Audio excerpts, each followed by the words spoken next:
1 Reis, capítulo 13.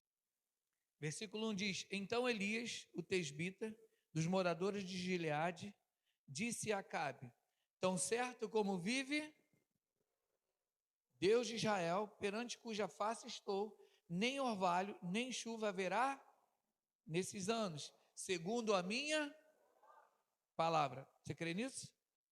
Elias foi um camarada muito louco. Do momento que Elias chamou os profetas de Baal, falou que assim: vamos todos para o monte, e lá nós vamos ver quem é quem serve o Senhor e quem não serve.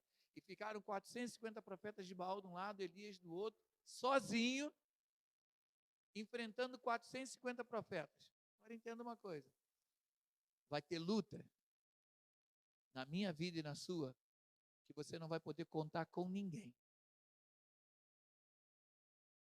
Vai ter crise na minha vida e na sua, que não adianta você ficar procurando irmão da direita ou irmão da esquerda. Deus vai querer usar você, a sua vida, a sua intimidade e o seu relacionamento com Ele para mudar o quadro. O Elias, em cuja presença de Deus estava, ele vai desafiar os profetas de Baal, não porque ele era poderoso, mas era pelo nível de intimidade e relacionamento que ele tinha. Ele não vai enfrentar os profetas de Baal apenas tipo assim: não vou lá porque eu vou provar que o meu Deus é poderoso. Não. O que nós estamos vendo aqui, o que talvez muitos de nós estejamos vivendo, são situações onde não vai ter ninguém, só vai ter você.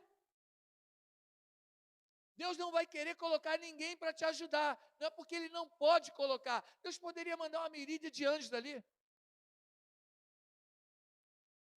O problema, irmãos, é quando Deus quer ver o nível de relacionamento e intimidade que eu e você temos, para saber de que maneira nós vamos descer do Carmelo. Para Elias poder dizer que não vai chover, ele primeiro disse: eu estou na face e na presença de Deus. O nível de intimidade, o nível de relacionamento determina o nível da autoridade. Muitas vezes nós queremos mudar aquilo que está acontecendo na minha casa, na sua, no trabalho, e coisas que batem na minha porta e na sua, e as coisas não mudam. Por que elas não mudam? Porque o nível de intimidade e relacionamento não está havendo. Só tem uma maneira de andar debaixo de autoridade e poder. É o nível do relacionamento que você tem com aquele que é dono do poder. O desafio era simples. Pegaram o novilho, partiram o novilho no meio, levantaram 2 altares. O altar deles, eles iam clamar de manhã, e o altar de Elias, ele ia clamar tarde. Por quê? Buscando o fogo do céu. E aquele que respondesse com fogo, esse era Deus. Chamaram os profetas, e eles começaram a invocar, e aconteceu o quê? Nada. Eles começaram a se mutilar, porque se mutilando eles achavam que o sacrifício da mutilação ia trazer fogo do céu. E aconteceu? Nada. A minha Bíblia sua diz que eles fizeram os altares, e em volta do altar eles colocaram o quê? Água. Molharam o lugar. Amém ou não amém? O que Elias fez? Ele vai restaurar o altar e ele vai mandar aumentar o nível da água. A água naquela época, irmãos, estava escassa? Sim ou não? Porque não estava o quê?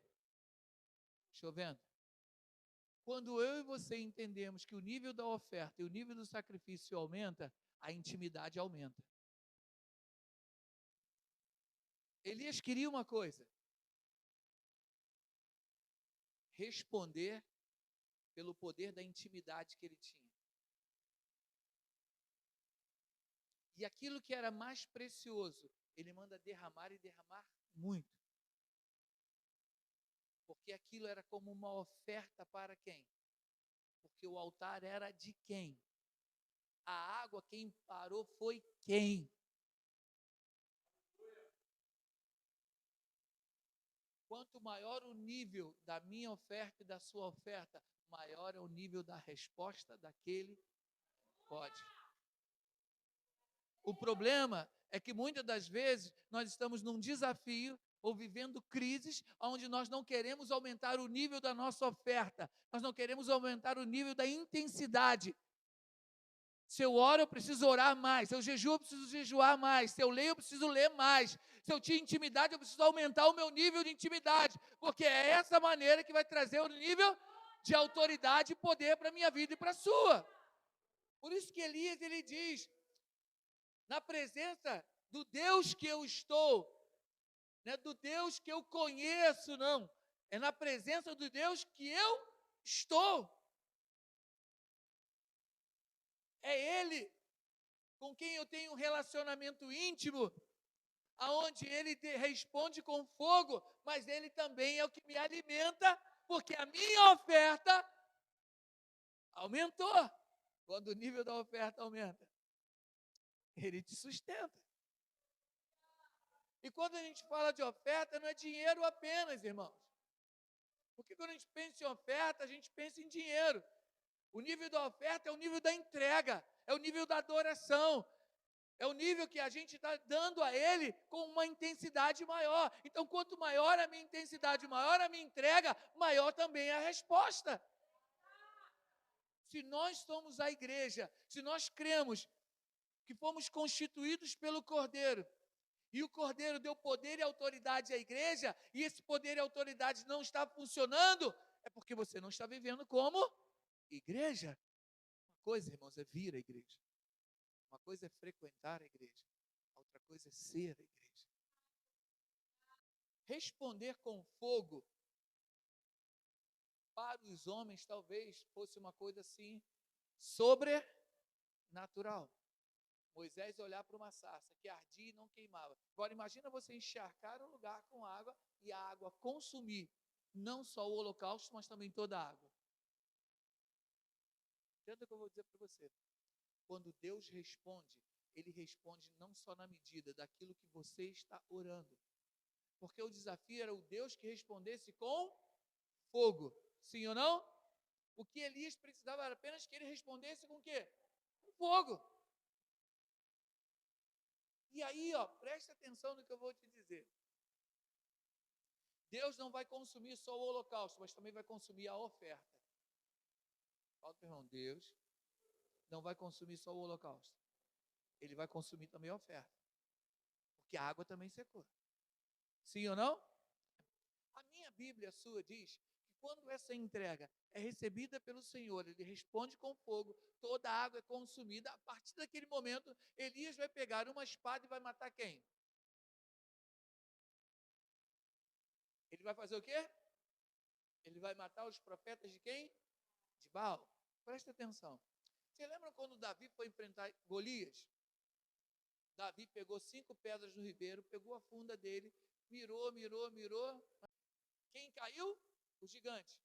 Resolveu o problema? Davi pegou a espada do gigante, foi lá e cortou o quê? Não adianta derrubar o inimigo. Não adianta apenas Deus responder com fogo. A autoridade para mandar matar os nossos inimigos, mas é minha e sua. Minha e sua. Muitas das vezes, a gente elimina momentaneamente, a gente manda embora momentaneamente, a gente faz um disfarce, só que daqui a pouco eles estão batendo na minha porta e na sua de novo. Daqui a pouco eles estão tentando contra a minha vida e a sua de novo. Tem coisas na nossa vida que nós precisamos matar de uma vez, irmãos. Não é no meu poder, não é no seu poder, mas é no poder e na autoridade que Ele delegou a mim e a você. É dessa forma, irmãos, que as coisas vão mudar. Por isso, quando a gente fala, problema todo mundo tem. Agora, ter o mesmo problema a vida inteira, o problema não é o problema, é você.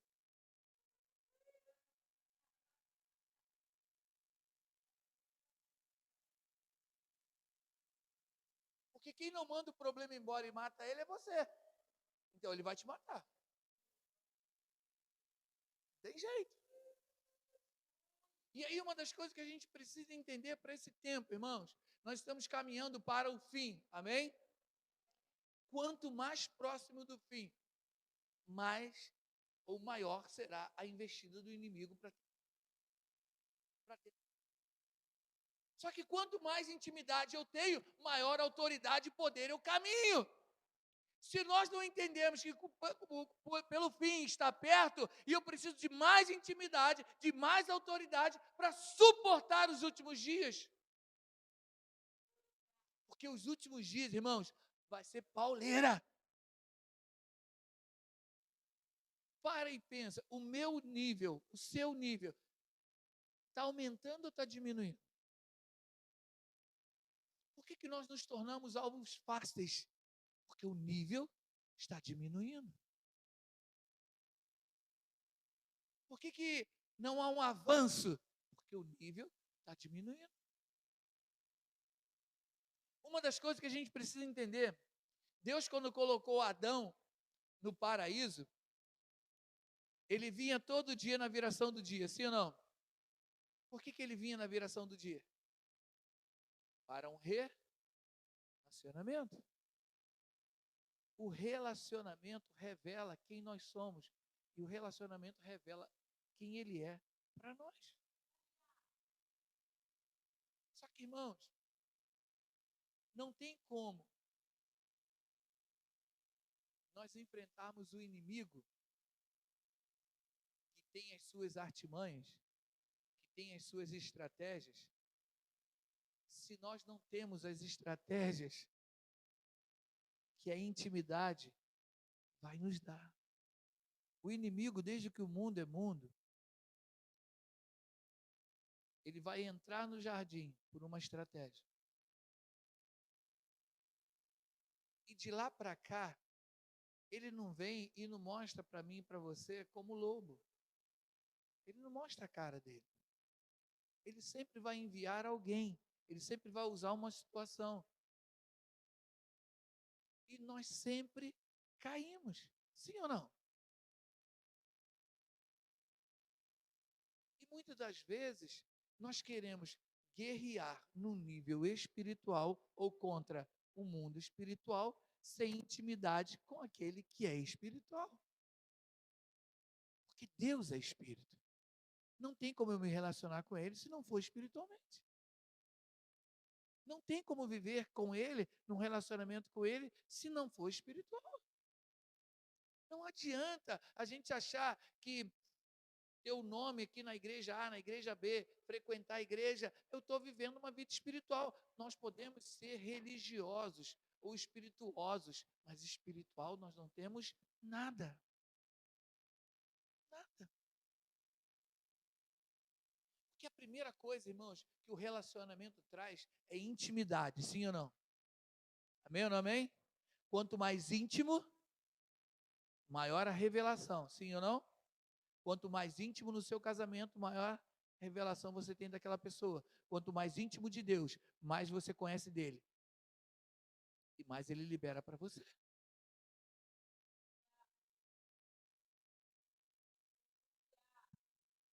Você lembra quando Paulo foi chamado? Ele estava num animal, indo para onde? Para onde Paulo estava indo? Não é de comer não. Era só a cidade. E ele cai do animal, ele vai entrar na cidade. Deus vai usar um camarada chamado Ananias. Ananias vai lá orar por ele, cheio de medo, o crente. Eu? Orar pelo Saulo, perseguidor? O que mata? O que leva preso? O crente? Ou o quê? E Deus convence ele e fala que assim, ó, ele para mim é instrumento de grande valor. E Ananias vai. Tremendo, mas foi. E ele vai orar. E a minha Bíblia sua diz que as escamas vão cair dos olhos dele. Ele vai passar a enxergar. E ali, ele teve um encontro. Quando ele cai do animal, mas ele também tem um encontro quando a visão dele se abre. Amém? Eu pergunto, a partir daquele momento, ele era poderoso? A partir daquele momento, a vida dele mudou?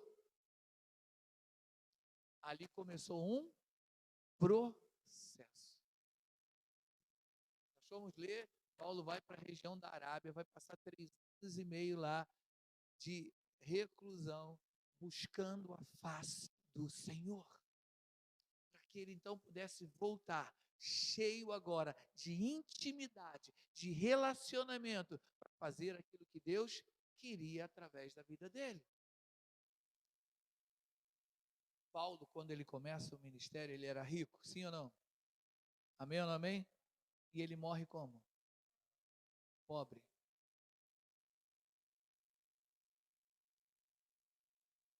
Tinha algum amigo perto de Paulo quando ele morreu? Quantas igrejas Paulo abriu? Quantos lugares ele foi? Quantas cidades ele ministrou? No final da vida dele, ele estava sozinho. Diga para o teu irmão, queridão, quando Deus nos chama para um propósito, não fique pensando que a multidão vai te seguir. Não fique pensando que vão ter grandes pessoas do teu lado. Elias teve que passar por uma caverna sozinho, como Paulo teve que passar por uma prisão.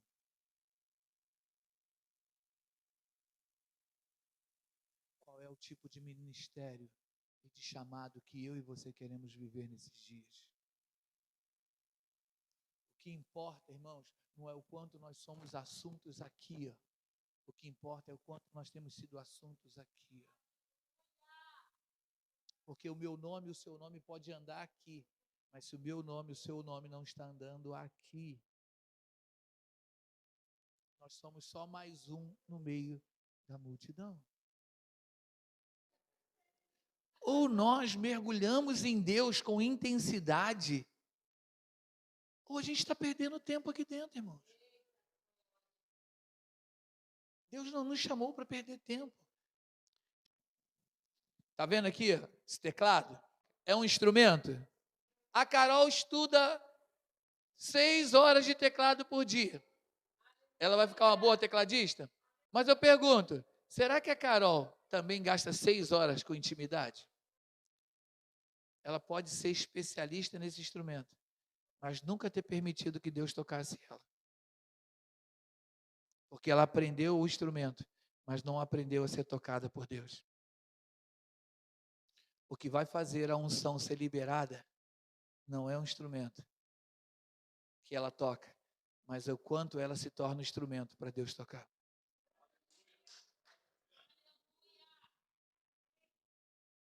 O quanto você vai ser um instrumento de poder e autoridade de Deus sobre a face da terra. Depende do nível da intimidade que você tem. Fique de pé, você que pode, querido.